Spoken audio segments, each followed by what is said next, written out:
તો સવાર મેં કંઈક આવું કામ કરે દવા છાંટવાનું આખો દી. હા, આજ તો દવા છાંટી મેં આખો દી હો ભાઈ. ખભા દુખી ગયા 10 વીઘામાં કપાની દવા. પછી દવા છાંટતો મેં કીધું તો હાલો આજે વિડીયો ચાલુ કરીએ હો. ફરીથી સવાર ઉઠી ચા પીને હું માંડવી બાજુ ગયો. માંડવી જોવા ટેટકર આવ્યું હતું ભાડે, એટલે અમારે તો ભાડે હાથી હકાતી, એટલે હું માંડવી બાજુ રસ્તે હાલ્યો ગયો. મારા મામાનો કપા જોતો જાય.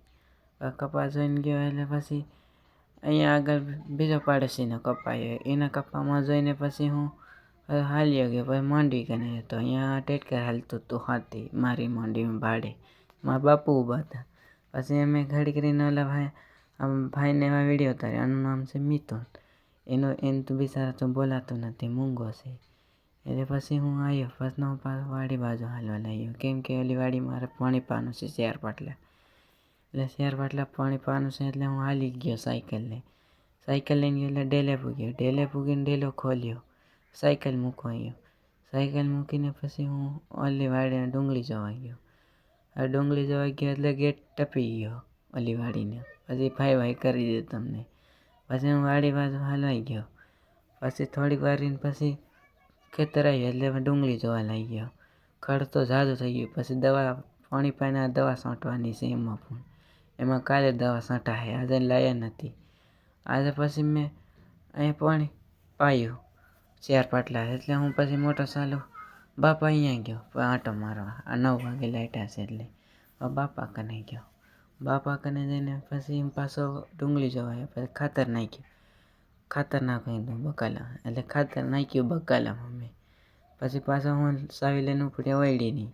પછી મોટર ચાલુ કરવા એટલે પછી હું સાફ પાડ્યો. પછી હું આવ્યો, હાલતું કરી દીધું. પછી એક પાટલો રહી ગયો તો 3 પાઈ દીધા. પછી પાછો હું બકાલામ ચાલુ કર્યો. પછી બકાલામ ચાલુ કરીને પાછો હું વાડી બાજુ ગયો બંધ કરવા.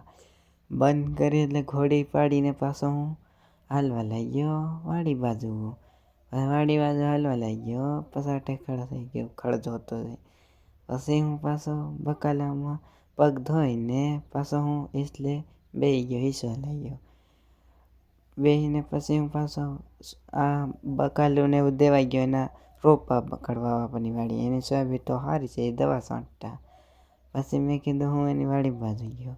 એની વાડી ગયો રોપા આપવા. પછી કે વાડી મૂકીએ, તો હું વાડી મૂકવા ગયો. મૂકીને પાછો હું હાલવા લાગ્યો આપણી વાડી બાજુ.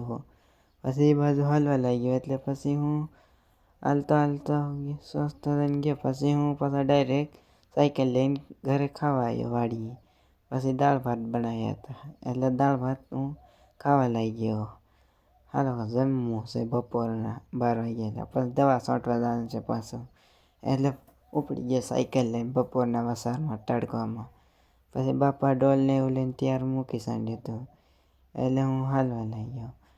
પછી ફટાફટ પંપ ભરીને લઈને ચાલવા લાગ્યો એટલે ટાંકી. પછી પંપ લઈને ગયો એટલે હું પછી દવા છાંટવા લાગ્યો ચાલુ કરી. પછી બાપા 2 વાગે ચા લાવ્યા. ચા પીધી. પછી મેં રેડીને ચા પીવા લાગ્યો હું. પછી ચા તો રગડા જાય છે. પછી પીધી ચા ને પછી પાછો હું પંપ ભરીને પાછો છાંટવા લાગ્યો દવા છાંટવા લાગ્યો પંપ ભરીને. પછી પાછો ઉતલ વાળીને પાછો પંપ ભર્યો. પંપ ભરીને થોડાક પંપ રહી ગયા છે હવે 5, એટલે ફટાફટ 15 પંપ છાંટવાના છે. એટલે ફટાફટ ભરીને પાછો ઉપાડી લીધો પંપ છાંટવા બાજુ. પછી પાછો છાંટીને હવે થોડો પંપ ભર્યો ત્યાં તો વરસાદ આવ્યો રેડકું, એટલે ઘડીક હું બેઠો. હવે પાછો પંપ ઉપાડીને પાછો છાંટવા લાગ્યો પંપ. પછી પંપ છાંટવા લાગ્યો એટલે પછી હું પાછો ફટાફટ છાંટીને પૂરું કરીને પાછો વાડી બાજુ હાલવા લાગ્યો. હલો મિત્રો, નેક્સ્ટ વિડીયોમાં મળશું. ને આટલું પીધું મારે છાંટી દવા. પછી હું હવે આપણે કાલના બ્લોગમાં મળશું. ને આ બ્લોગ તો એટલો લાંબો છે, ઝાઝો લાંબો છે. ને લાઈક ને સબસ્ક્રાઈબ કરતા જાજો મારા મિત્રો. વિડીયોમાં કેટલી મહેનત પડે છે ભાઈ, લાઈક ને સબસ્ક્રાઈબ કરતા જાજો.